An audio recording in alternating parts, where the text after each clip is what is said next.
नमस्कार। कार्यक्रम देखने वाले सभी दर्शकों का स्वागत है। इस समय आप देख रहे हैं डीडी हिमाचल पर कार्यक्रम जनवाणी। जैसा कि आपको मालूम है, जनवाणी कार्यक्रम में हम अक्सर ऐसे विषयों को लेकर बात करते हैं, ऐसे मुद्दों को लेकर बात करते हैं जिनका सीधा सरोकार रहता है हमारे साथ, हमारे दर्शकों के साथ। आज के अंक में भी हम ऐसा ही विषय लेकर हाजिर हुए हैं। आज हम बात करेंगे नवीकरण ऊर्जा के क्षेत्र में कार्य कर रही हिमाचल प्रदेश सरकार की नोडल एजेंसी हिम ऊर्जा के बारे में। हिम ऊर्जा जो ministry of new and renewable energy के दिखाए हुए दिशा निर्देशों के अनुरूप उसके सहयोग से न केवल प्रदेश में लघु जो हमारी जल विद्युत परियोजनाएं हैं उनको क्रियान्वित कर रही है, संचालित कर रही है, बल्कि जो सौर परियोजनाएं हैं उनको क्रियान्वित और संचालित कर रही है, बल्कि साथ ही साथ लोगों को इन जो अनवीकरणीय जो ऊर्जा के स्रोत है उनके प्रति जागरूक कर रही है और लोगों की जो सहभागिता है उसको सुनिश्चित कर रही है। तो क्या कुछ कर रही है हिम ऊर्जा और क्या उसके लक्ष्य हैं, क्या अभी तक प्राप्त किए जा चुके हैं, क्या कुछ काम किया जाना बाकी है, इन सभी विषयों पर बात करेंगे। और हमारे साथ आज कार्यक्रम में स्टूडियो में यहाँ पर मौजूद हैं श्री राहुल कुमार, जो भारतीय प्रशासनिक सेवा के अधिकारी हैं और वर्तमान में मुख्य कार्यकारी अधिकारी हिम ऊर्जा शिमला। आपका इस कार्यक्रम में हम अभिनंदन करते हैं, स्वागत करते हैं। जैसा कि आपको मालूम है, कार्यक्रम का नाम ही जनवाणी है। जनता से जुड़े हुए मुद्दों पे हम बात करते हैं और आज हम बात करेंगे आपके संस्थान की हिम ऊर्जा की। तो सबसे पहले यही जानना चाहेंगे कि हिम ऊर्जा क्या है, कब इसका गठन हुआ, किन उद्देश्यों के साथ ये अस्तित्व में आया। मैं धन्यवाद करना चाहूँगा। नमस्कार आप सभी दर्शकों को आपके माध्यम से। जी। हिम ऊर्जा बेसिकली 1989 में स्थापित हुआ। ये एक नोडल एजेंसी है। जैसे आपने बताया कि ministry of new and renewable resources के अंदर एक नोडल एजेंसी हर एक स्टेट में बनाया गया था, उसमें हिमाचल प्रदेश में हिम ऊर्जा है। हमारा जो मैंडेट है, हम बेसिकली 16 प्रोजेक्ट्स को देखते हैं और जो 5 मेगावाट तक के हाइड्रो प्रोजेक्ट्स है उस पर हमारा मैंडेट रहता है। हम लोगों तक ये भी अवेयरनेस फैलाते हैं कि भाई, क्योंकि पूरा दुनिया, पूरा वर्ल्ड और जो हमारे देश है वो ग्रीन एनर्जी की बात करता है, क्लीन एनर्जी की बात करता है, तो हम आपके मतलब कोशिश करते हैं कि जितने ज़्यादा लोग इसमें सोलार में जुड़ सके, इसमें लोगों को अगर इस सोलार प्रोजेक्ट्स में एम्प्लॉयमेंट अपॉर्चुनिटीज़ मिल सके, तो ये भी हमारा एक मैंडेट रहता है। Green energy, clean energy, solar energy, ये सब चीज़ों पे हम फोकस करते हैं। जी। बीते दशकों की अगर हम बात करें तो अगर जनसंख्या घनत्व की हम बात करें, अब हमारा जनसंख्या जो है दिन ब दिन बढ़ रही है, तो ऐसे में लोग अपनी दैनिक जो उपयोग में के लिए ऊर्जा का किसी न किसी रूप में वो खपत कर रहा है। तो जो हमारे परंपरागत जो हमारे स्रोत रहे हैं ऊर्जा के, जो नवीकरणीय जो रहे हैं स्रोत रहे हैं, वो कहीं ना कहीं सीमित होते जा रहे हैं। तो ऐसे में अब वैकल्पिक अगर ऊर्जा के स्रोतों की बात करें, उनको खोजने की बात करें, तो आपको क्या लगता है कि नवीकरणीय जो ऊर्जा के स्रोत हैं, जैसे हमारे पास सोलर एनर्जी की बात हम कर लें, प्रदेश की अगर बात करें तो प्रदेश में बहने वाली 5 नदियां हैं, तो बहुत अच्छी हमारे पास अपॉर्चुनिटी है जल विद्युत क्षमता को दोहन करने की। तो नवीकरणीय क्षेत्र में हिम ऊर्जा किस तरह से कार्य कर रहा है? देखिए, आपने बहुत बढ़िया बात बताई, जैसे कि पॉपुलेशन ग्रो हो रहा है, इकॉनमी ग्रो होता है, तो लोगों के एनर्जी डिमांड भी बढ़ता है। जैसे ही एनर्जी डिमांड बढ़ता है तो जो हमारे ट्रेडिशनल हैं उससे बढ़कर हम कुछ सोचते हैं, कुछ कार्य करते हैं, तो उसमें सोलार का बहुत इंपॉर्टेंट रोल रहता है। जैसे हमारे ऑनरेबल प्राइम मिनिस्टर ने भी COP26 ग्लासगो समिट में भी बताया था कि 2030 तक हम 50% रिन्यूएबल रिसोर्सेज पे हम काम, अपना एनर्जी के जो डिमांड है उसको हम कंप्लीट करेंगे। साथ साथ हमारे जो ऑनरेबल चीफ मिनिस्टर हैं हिमाचल प्रदेश के, उन्होंने भी बोला कि 2030 तक ग्रीन स्टेट में हमारा काम होगा। तो इसमें हमारे बहुत सारी स्कीमें होती हैं, जैसे ग्रिड कनेक्टेड रूफ टॉप हो गया, या solar mounted, ground mounted solar projects हो गए, 5 मेगावाट तक के हाइड्रो प्रोजेक्ट्स हो गए। ये सब जो हमारे हैं वो एनर्जी लोगों के डिमांड को पूरा करते हैं। साथ साथ आप देखोगे कि लोगों में जो एनर्जी के डिमांड बढ़ते भी हैं और उनके ये भी रिक्वेस्ट रहता है कि जो हमारे बिजली के दर हैं वो भी कम हो सके। प्लस हमारा भी कुछ मैंडेट होता है कि क्लाइमेट चेंज की बात करते हैं, एमिशंस की बात करते हैं, ग्रीन एनर्जी की बात करते हैं, तो हम कोशिश करते हैं कि भाई जो सोलार और ग्रीन एनर्जी की तरफ हम बढ़ सके, ताकि हमारी एनर्जी की डिमांड भी कंप्लीट हो सके और साथ साथ जो क्लाइमेट चेंज और एमिशंस की बात होती है वो भी हम, जो हमारे टारगेट्स हैं जो हमारे माननीय प्रधानमंत्री ने दिए हैं, उसके निर्देशन अनुसार वो कंप्लीट हो सके। जी। अभी आपने बात की है रूफ टॉप जो पैनल, आपने सोलर पैनल की बात की है, उसमें 2 तरह के पैनल्स आते हैं। एक ऑफ ग्रिड जो रहता है, एक ग्रिड कनेक्टेड जो पैनल रहता है, अगर इनके मध्य अंतर की हम बात करें कि एक ऑफ ग्रिड को कैसे हम परिभाषित कर सकते हैं या एक ग्रिड कनेक्टेड रूफटॉप पैनल को कैसे परिभाषित, उसमें क्या अंतर रहेगा? मैं आपको बताना चाहूँगा, जैसे रूफटॉप हमारे दो होते हैं जी। एक होता है ग्रिड से कनेक्टेड और दूसरा होता है ऑफ ग्रिड। ग्रिड से कनेक्टेड का सिंपल वर्ड्स में कहने की बात हो गई कि जो हमारे घरों में बिजली आती है वो हमारे इलेक्ट्रिसिटी डिपार्टमेंट के ग्रिड से कनेक्टेड होता है जी।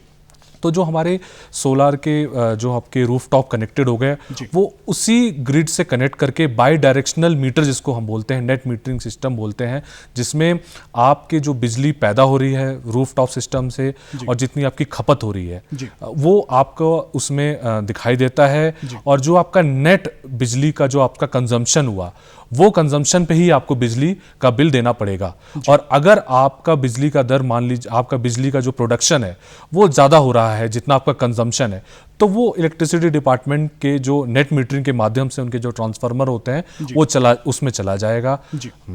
तो ये होता है ग्रिड जो ग्रिड कनेक्टेड। ऑफ ग्रिड में होता है कि वो ग्रिड, मेन जो ग्रिड है, जैसे बिजली विभाग का ग्रिड सिस्टम होता है, उस ग्रिड से वो कनेक्टेड नहीं होता है, वो लोकल बेस्ड होता है, आपके घरों तक ही सीमित रहेगा। उसमें जो भी बिजली पैदा होगी वो आपके घरों में आएगी और वो बैटरी स्टोरेज के माध्यम से उस पर स्टोर होता है। ये दोनों अंतर हैं इसमें जी। जैसा कि आजकल हम अमूमन देख रहे हैं सोलर के क्षेत्र में बहुत अच्छा कार्य अगर प्रदेश में है तो वो देखने में नजर आ रहा है, बड़े सकारात्मक परिणाम भी इसके सामने नजर आ रहे हैं, लोग अच्छा रुझान दे रहे हैं इस ओर। तो अगर एक रूफटॉप पैनल लगाने की बात करते हैं तो उसकी क्या प्रक्रिया रहती है, क्या कहाँ एक उपभोक्ता जो आवेदन कर सकता है अगर कोई चाहता है कि वो अपने घर के छत के ऊपर इस तरह का पैनल लगाना चाहता है ताकि वो ज़्यादा नहीं तो अपने घर में जो आने वाली खपत है, जो बिजली की खपत है, उसको वहाँ से वो पूरा कर सके? देखिए, जो हमारे स्टेट हेडक्वार्टर में भी हमारा डिपार्टमेंट है, प्लस हमारे फील्ड ऑफिसर्स भी प्रेजेंट हैं। बेसिक प्रोसीजर जो होता है हिमुर्जा के वेबसाइट में उनका एक बेसिक फॉर्म होता है, उसको आप फिल करिए। एक एनओसी आपको इलेक्ट्रिसिटी डिपार्टमेंट से लेनी पड़ती है। उसका मकसद ये होता है कि आपकी लोड कितना आपका है, उस लोड के हिसाब से आप कितने किलोवाट का लगाना चाहते हैं, 3 किलोवाट, 1 किलोवाट या फिर 5, जो भी आपका लोड है वो कैपेसिटी। घर में कितने कमरे हैं, एक घर में कितनी वो स्टोरेज मंजिल है और कितने पॉइंट्स उसमें लगे, कितना उस पे लोड रहेगा, तो उसके हिसाब से आपके द्वारा वो बताया जाएगा कि कम से कम इतने किलोवाट का जो है आपको वो पैनल लगाना है। जी।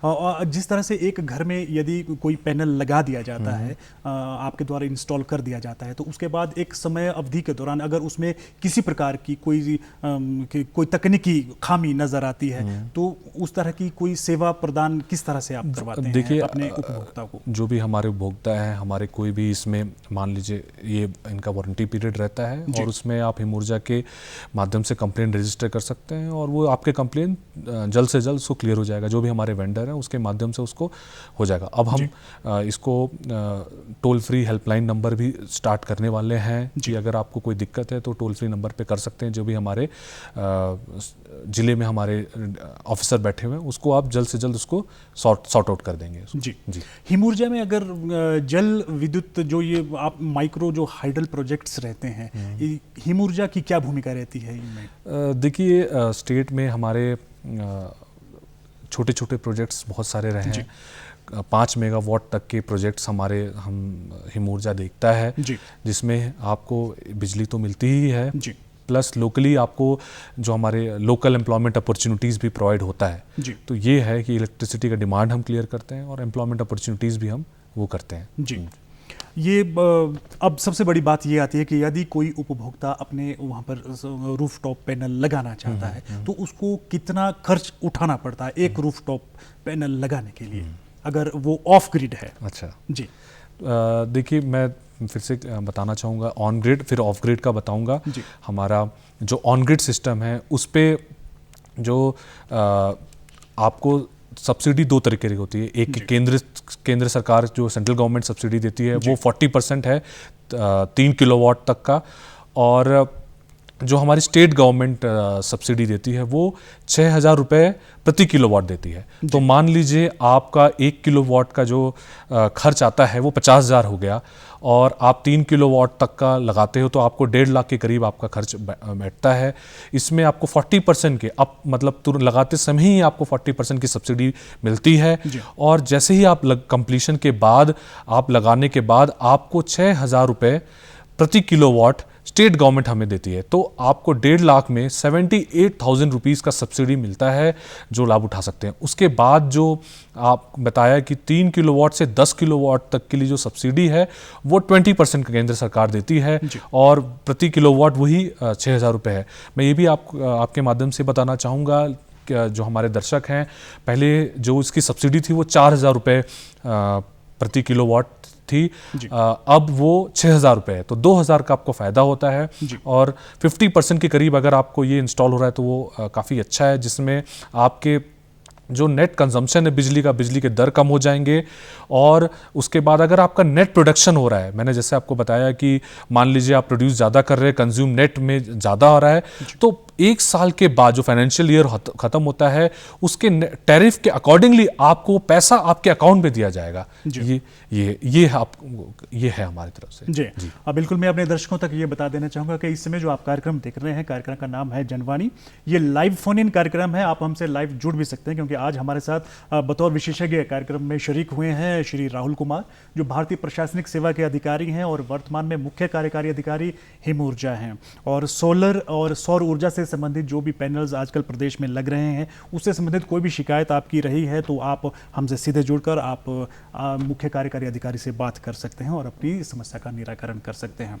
मैं पुनः आपके पास आ रहा हूँ। अभी हमारी बात सब्सिडी को लेकर हो रही थी। प्रदेश की अगर हम भौगोलिक स्थिति की बात करें, प्रदेश में कुछ हमारे मैदानी इलाके हैं, कुछ पहाड़ी, कुछ जनजातीय इलाके हैं। जनजातीय इलाकों में हिम ऊर्जा के द्वारा क्या कुछ अभी तक किया गया है? जनजातीय इलाके जो वो इलाके जो लगभग 6 महीने पूरे विश्व से कट जाते हैं जब भारी बर्फबारी हो जाती है, तो ऐसी स्थिति में हिम ऊर्जा उनके लिए एक नई आस की किरण हो सकती है। जिस तरह से सोलर पैनल लग रहे हैं, जहाँ तक बिजली के खंभे नहीं पहुँच पाए, जो दुर्गम क्षेत्र जो रहे हैं, तो वहाँ के लिए क्या कुछ विशेष योजना है हिम ऊर्जा की? देखिए, मैं आपको बताना चाहूँगा, पिछले 6-8 महीनों में जैसे हमारे आपने बताया जैसे ट्राइबल एरिया हो गए, जो डिफ़िकल्ट टेरेन जिसको हम बोलते हैं, उसमें पांगी हो गया, उसमें हमने 250 वाट के ऑफ ग्रिड सिस्टम बीपीएल परिवारों को लगाए। सेम हम कुल्लू के 1 किलोवाट तक के हमने ऑफ ग्रिड सिस्टम लगाया। वो शक्ति मरोड़ है जो कि आपने सुना ही होगा, काफी दुर्गम क्षेत्र है।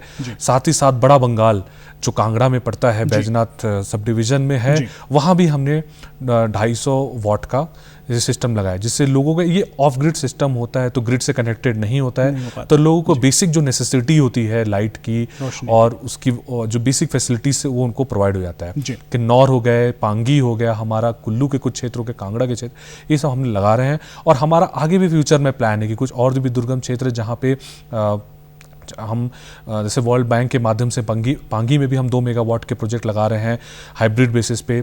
हम डोडरा क्वार जैसे एरियाज़ में भी हम इसको कवर करेंगे, ये हमारा फ्यूचर का प्लान है। जी।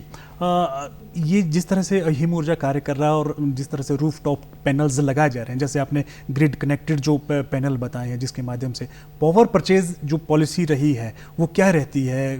किस तरह से जो एक रूफ टॉप पैनल के माध्यम से जो कंजप्शन बनती है, सरप्लस वो रहती है, तो किस दरों पर जो है आगे बिजली विभाग जो है खरीद करता है उपभोक्ताओं से? अच्छा, देखिए, मैं आपको बताना चाहूँगा, जैसे आपने हमारे जो एक और स्कीम है पीएम कुसुम के माध्यम से, जो ग्राउंड माउंटेड हमारे जो प्रोजेक्ट्स होते हैं वो 250 किलोवाट से लेके 1 मेगावाट तक का बोनाफाइड हिमाचलीज के लिए है। इसमें मैं क्या कहते हैं, इसमें एक तो एम्प्लॉयमेंट अपॉर्चुनिटी प्रोवाइड हो रहा है जो हमारे हिमाचल के लोग आगे आना चाहते हैं। दूसरा, इसमें पीपीए एग्रीमेंट साइन होता है, पावर परचेज एग्रीमेंट जो होता है, जिसमें जो टैरिफ डिसाइड होता है, इनको इंटरकनेक्शन पॉइंट देना होता है। तो ये बड़ा अच्छा स्कीम है एक एम्प्लॉयमेंट अपॉर्चुनिटी प्रोवाइड करने का। दूसरा कि एक हम लोकल एक एनर्जी भी प्रोड्यूस कर रहे हैं, तो लोकल जो बिजली पैदा हो रही है वो भी हो रहा है, और एक एग्रीमेंट भी होता है कि जो जिसका टैरिफ वगैरह डिसाइड करके वो हम पावर परचेज करते हैं। जी। अगर अभी तक हिम ऊर्जा की अगर बात करें, प्रदेश की बात करें, प्रदेश में हिम ऊर्जा के द्वारा अपने स्थापना काल से, जैसे आपने वर्ष 1989 में ये अस्तित्व में आया, तब से लेकर अभी तक कितना इसमें लक्ष्य प्राप्त किया जा चुका और भविष्य में क्या टारगेट रखे गए हैं कि विभाग जो है भविष्य में इतना इसको अचीव करेगा? देखिए, हमारे सोलार के हैं और हाइड्रो प्रोजेक्ट्स हैं। मैं आपको डिटेल में थोड़ा बताना चाहूँगा कि हमारे क्या क्या प्रोजेक्ट्स चल रहे हैं और हमने क्या क्या उपलब्धि की हुए हैं। एक तो हमारे सोलार पार्क हम बना रहे हैं किन्नौर और काजा में एसजीवीएनएल के माध्यम से, वो 800-400 मेगावाट के जो डीपीआर स्टेज पे है जी। साथ साथ हम जो हमारे स्मार्ट सिटी जो एमसी शिमला हो गया, उसमें हम फेज़ 1 में ऑफिसेज़ में जितने भी हमारे गवर्नमेंट ऑफिसेज उन्होंने वहाँ लगाया। फिर उसके बाद हम गवर्नमेंट रेसिडेंसेज में हम कवर कर रहे हैं। साथ साथ हमारे जो इंस्टीट्यूशंस हो गए, कॉलेजेस हो गए, हमारे स्कूल हो गए, वहाँ पे भी हम कवर कर रहे हैं जी। और हमने मंडी और ऊना में हमने पंचायत घरों में भी लगाया है। इसका फ़ायदा क्या होता है कि पंचायत में भी बिजली के जो हमारे खपत होते हैं, वो जो बिल होता है वो रिड्यूस हो जाता है, लोगों को फ़ायदा होता है। प्लस हम जो मैंने बताया ग्रीन एनर्जी की तरफ हम कोशिश करते हैं वो है। साथ साथ हम फ्यूचर में प्लान कर रहे हैं कि हमारे जितने भी और इंस्टीट्यूशंस हो गए, चाहे पीएचसी हो गया या फिर और पंचायतें, जैसे हमने 2 डिस्ट्रिक्ट कवर कर लिए, और पंचायतों में भी हम कवर कर ले, और भी इंस्टीट्यूशंस में कवर कर ले, स्कूल हो गए, चाहे इंस्टीट्यूशंस हो गए, चाहे टेम्पल हो गए, ताकि क्योंकि ये जो स्कीम है वहाँ तक पहुँच सके, बिजली की दर कम कर सके। और साथ साथ हमारे और भी वर्ल्ड बैंक के भी प्रोजेक्ट्स चल रहे हैं, चाहे मैंने आपको जैसे डिस्कस किया था पांगी में हो गए, और भी हमारे 1-2 जगह हैं वहाँ पे हम कर रहे हैं। और साथ साथ हम CSR के माध्यम से, हमारे जो जितने भी CSR हैं वो भी हम कुछ जो हमारे कुछ दुर्गम क्षेत्रों में भी हम सोलर लाइट्स वगैरह भी प्रोवाइड करते हैं जी। तो ये है हमारे हैं। और जैसे आपके टारगेट की बात की, हमारे रूफ टॉप में हमारे 18 मेगावाट के करीब क्लियर हो गया है, हमारा टारगेट हो चुका है।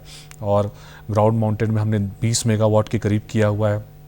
और हमारा जो नेक्स्ट फेज़ का जो टारगेट है रूफ टॉप का, वो 10 मेगावाट का 2024 तक का, तो वो हम कर लेंगे। और साथ साथ मैं आपके माध्यम से ये भी लोगों तक कहना चाहूँगा कि अगर आपको कोई इसमें स्कीम में कुछ आपको लग रहा है दिक्कत है या फिर जानना चाहते हैं, तो हमारे वेबसाइट पे आप जाके कर सकते हैं। हमारे जो हमारे फील्ड के ऑफिसर्स हैं स्टेट हेडक्वार्टर में भी आप उस पर डिस्कस कर सकते हैं, क्योंकि ये स्कीम में अगर आपको 50% सब्सिडी मिल रही है गवर्नमेंट की सब्सिडी, उसका आप फ़ायदा उठाए। ग्रीन एनर्जी की तरफ जो हम कुछ बात करते हैं उधर की तरफ जाए, बिजली के दर आपके रिड्यूस हो जाएंगे और आपके एक्स्ट्रा भी प्रोड्यूस हो रहा है, तो भी वो हम खरीद रहे हैं जी। अमूमन अगर सामान्य तौर पर हम देखें कि घरों में जो बिजली की खपत होती है, 1 महीने के बाद उसका बिल आता है, जिसमें आप जो उपभोक्ता है वो देख सकता है कि 1 महीने में उसके द्वारा कितनी बिजली की खपत की गई है। ठीक उसी तरह जिस तरह से सोलर पैनल लगाए जाते हैं, सोलर पैनल लगने के बाद जब वो कार्य करना शुरू कर देता है, तो उपभोक्ता कैसे माप कर सकता है कि उसके द्वारा, सोलर के द्वारा कितनी कंजप्शन की गई है, कितनी बिजली जो है उत्सर्जन हुआ है, कितनी उसके द्वारा खपत की गई है? क्या उसके लिए भी रीडिंग का कोई ऐसा विशेष प्रावधान रहता है? देखिए, जो हमारा सिस्टम है, ग्रिड कनेक्टेड रूफटॉप सिस्टम है, उसमें आपका सोलर पैनल होता है, आपका इन्वर्टर होता है, क्योंकि सोलर पैनल से आप डीसी करंट करते हो तो डीसी से एसी करना होता है। फिर जो नेट मीटर होता है, मैंने बताया नेट मीटर सिस्टम में आपका कितना प्रोड्यूस हुआ जी। जैसे आपने उस दिन के इतने यूनिट्स प्रोड्यूस किए, आपने कितने कंज्यूम किए, तो ये नेट मीटरिंग सिस्टम जो हमने बाई डायरेक्शनल मीटर्स की मैंने आपसे डिस्कस किया था, उससे आपको क्लियर हो जाएगा कितना आपने प्रोड्यूस किया, कितना आपका कंज्यूम हुआ। तो उस हिसाब से आपको जो बिजली का जो आपका बिल आता है, उसी के बेसिस पे, नेट कंजम्पशन के बेसिस पे ही आएगा। और अगर आप ओवर प्रोड्यूस करते हो, उसका भी आपका नेट आपका आ जाएगा। और साल में अगर आप टोटल जो आपका है प्रोडक्शन ज़्यादा है, कंजम्पशन कम है, तो उसको आपको टैरिफ का जो रेट्स डिफाइन किया है उस पे आपको आपके अकाउंट में पैसे आ जाएंगे जी। अक्सर सोलर के माध्यम से जो ये पैनल लगाए जा रहे हैं, इनको जो परिभाषित किया जाता है रूफटॉप पैनल ही कहा जाता है, वो चाहे ऑफ ग्रिड है या ग्रिड कनेक्टेड है। तो क्या ये इसके लिए रूफ पर ही लगाना लाजमी है? इसके अलग से कोई, जहाँ पर हमारे पास जैसे हमारी प्रदेश की जो भूमि है, अक्सर कृषक हैं, उनके पास कुछ ज़मीन का ऐसा भाग भी रहता है जो पूरी तरह से उपजाऊ नहीं रहता है, तो क्या वो वहाँ पर भी इंस्टॉल कर सकते हैं इस तरह के? देखिए, जो हमारा रूफ टॉप की बात इसलिए कही जाती है क्योंकि रूफ पे लोगों के पास थोड़ा सा स्पेस होता है। ये हम केटर करते हैं डोमेस्टिक कंज्यूमर्स को, या फिर अगर बड़े इंस्टीट्यूशंस हो गए, बड़े इंस्टीट्यूशंस में भी आपके पास रूफ में जगह होता है तो उसमें आप लगा के, क्योंकि आपका फिर स्पेस, जैसे आपको मैं बताना चाहूँगा कि 1 किलोवाट में आपको 10 स्क्वायर मीटर के करीब जगह आपको ज़रूरत होगी, तो बहुत ज़्यादा नहीं है, उसमें आप यूज़ करके वो लगा सकते हैं। आपकी है कि भाई अगर हम लार्ज स्केल में लगाना चाहते हैं तो वो हमारा ग्राउंड माउंटेड सोलर प्रोजेक्ट है, जिसमें अगर आप बड़े प्रोजेक्ट्स लगा सकते हैं 250 किलोवाट से, वो घरेलू ना रहकर वो व्यापारिक हो सकता है। 250 किलोवाट से आप 1 मेगावाट तक के लिए स्पेसिफिकली बोनाफाइड हिमाचलीज के लिए कर सकते हो। आप 1 मेगावाट से 5 मेगावाट तक के भी कर सकते हो, 5 मेगावाट से ज़्यादा भी आप पे कर सकते हो। इसमें आपका जो भी एप्लीकेशन में इन्वाइट करते हैं उसमें आप अप्लाई करिए, लैंड आप आइडेंटिफाई करिए। और मैं आपको बताना चाहूँगा कि जनरली लोगों में रहता है कि हम प्रोड्यूस तो कर रहे हैं, उसको खरीदेगा कौन? तो हमारे पास जो हमारा बिजली विभाग है वो ही खरीदेगा। पीपीए, पावर परचेजिंग एग्रीमेंट होता है, उसको हम उसको वो अप्लाई होता है, तो उस पर आप वो जो दर डिफाइंड है उसमें आप करके वो खरीद सकते हैं। तो जैसे आपका एक तो रूफ टॉप हो गया, रूफ टॉप फोकस है डोमेस्टिक कंज्यूमर्स के लिए या फिर इंस्टीट्यूशंस के लिए। लेकिन मैं एक चीज़ आपके माध्यम से ये भी कहना चाहूँगा कि जो हमारी सब्सिडी है वो डोमेस्टिक कंज्यूमर्स के लिए ही है। जो इंस्टीट्यूशंस है, मान लीजिए आप किसी रेस्टोरेंट में लगाना चाहते हैं या किसी बिल्डिंग्स में लगाना चाहते हैं, तो वो सब्सिडी हमारे लिए वो एप्लीकेबल नहीं है। तो डोमेस्टिक कंज्यूमर्स को हम केटर करते हैं। घरेलू उपभोक्ताओं को जो है वो उपदान दिया जाएगा, सब्सिडी दी जाएगी। अगर कोई व्यापारिक उद्देश्य से इसको करता है या तो उसको आपको फुल कॉस्ट में आपको करना पड़ेगा, लेकिन वो भी आपको फायदेमंद होगा क्योंकि आपको बिजली के जो मैंने बताया रेट्स कम हो जाते हैं और आपको ये फायदेमंद रहेगा। जी। एक बार जब कोई उपभोक्ता लैंड आपको बता देता है कि मुझे इस स्थान पर लगाना है, तो क्या उस स्थान का निरीक्षण किसी ऐसी टीम के द्वारा किया जाता है जो ये सत्यापित करे कि ये सही मायनों में अगर यहाँ प्रोजेक्ट लगाया जाता है तो वो सही मायनों में कामयाब रहेगा? हाँ, जो हमारे फील्ड ऑफिसर्स होते हैं वो उनसे हम एप्लीकेशन इनवाइट करते हैं। एप्लीकेशन इनवाइट में आपका लैंड आइडेंटिफाई होना चाहिए कि लैंड आपके नाम पे है। उसके बाद जो भी प्रक्रिया होती है, अक्सर ऐसा देखा जाता है कि लोगों के द्वारा अक्सर ऐसे जमीन भूभाग को लिया जाता है। कई बार वहाँ पर क्योंकि ये सोलर पैनल है, वहाँ की वो सूर्य की जो किरणें हैं वो सही मायने में वहाँ तक नहीं पहुँचाती, या शेडो एरिया जो रहता है वहाँ पर ये तो कोई ना कोई ऐसी संस्था रहनी चाहिए जो उन्हें दिशा निर्देश दे सके कि सही मायने में इस प्लांट को कहाँ पर स्थापित किया जाना है। नहीं, हमारी टेक्निकल टीम है, हमारे पास टेक्निकल विभाग है जो उसको सर्टिफाई करता है कि यहाँ लगना चाहिए। उनके साथ डिस्कस करके भी कर सकते हैं, बस आपका लैंड आइडेंटिफाइड होना चाहिए। उसके बाद हमारी टेक्निकल टीम आपको पूरा बताती भी है कि कितना आपका कितने किलोवाट का लगाना है या मेगावाट का लगाना है, कितना लैंड आपको चाहिए होगा, क्या क्या कागज़ पूरे करने, क्या प्रोसेसिंग फ़ी है, वो पूरा आपका हम कंप्लीट करा देते हैं।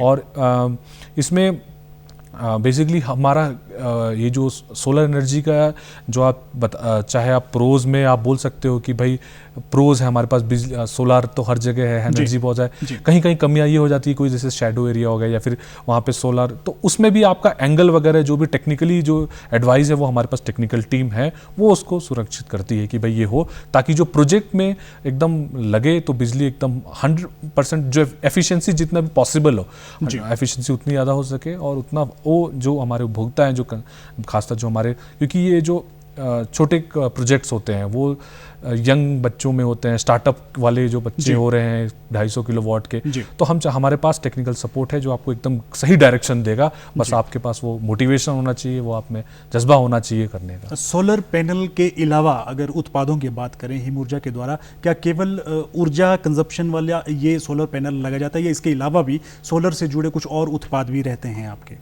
जैसे हमारे सोलार के बहुत सारे हैं, जैसे हमारे सोलार कुकर हो गए, उस पर भी हमारे स्टेट गवर्नमेंट हमें सब्सिडी देता है 30% के करीब। तो वो भी सोलार कुकर हो गए, सोलार आपके हीटर हो गए। तो ये भी लोगों को, जैसे हम हिमाचल हमारा ठंडा है, इसमें आपको देखेंगे लगभग 12 महीने लोगों को गीज़र की ज़रूरत होती है। तो अगर आप इसको लगाते हैं और तो आपको बिजली का जो आपका कंजम्पशन भी कम होगा और आपको हीट गर्म पानी भी आपको साल भर मिलेगा। और मैं आपके माध्यम से भी कहना चाहूँगा कि मेरे बहुत सारे कंज्यूमर से भी मैंने इंटरेक्ट किया है पर्सनली, क्योंकि हम सोलार फेयर कराते रहते हैं, जिलों जिलों में कराते रहते हैं, ताकि मैं खुद जाता हूँ, इंटरेक्ट करता हूँ कि क्या इश्यूज़ है। लोगों का ये रहा है कि 5-5 साल हो गए हमने ये लगाया हुआ है और हमें अभी गर्म पानी मिलता है। तो ये चीज़ें हिमाचल जैसे प्रदेश के लिए काफ़ी अच्छा वो है। जी बिल्कुल, जैसे कि हमने पहले भी जिक्र किया कि जैसे जैसे जनसंख्या घनत्व बढ़ रहा है और लोगों की जो खपत की जो मांग है वो बढ़ रही है, ऐसे में जो हमारे परंपरागत जो स्रोत रहे हैं वो काफ़ी सीमित होते जा रहे हैं। ऐसे में हमारे को विकल्प के तौर पर जो है अब नवीकरणीय ऊर्जा स्रोतों की ओर बढ़ना ही बढ़ना है। सोलर सिटी की कोई संभावना प्रदेश में? सोलर सिटी देखिए, हम कोशिश करते हैं कि हमारा जैसे शिमला स्मार्ट सिटी प्रोग्राम में हम कोशिश कर रहे थे, जो हमारे ऑफिसेज में यूडी डिपार्टमेंट से, कि हम यहाँ पे रेसिडेंसेज में लगाएं, इंस्टीट्यूशंस में लगाएं। तो प्रयास जारी है कि हमारे और भी एरिया आज आप इस कार्यक्रम में शरीक हुए, बहुत उम्दा जानकारी आपने हमारे दर्शकों के साथ साझा की, उसके लिए हम आपका आभार व्यक्त करते हैं। धन्यवाद।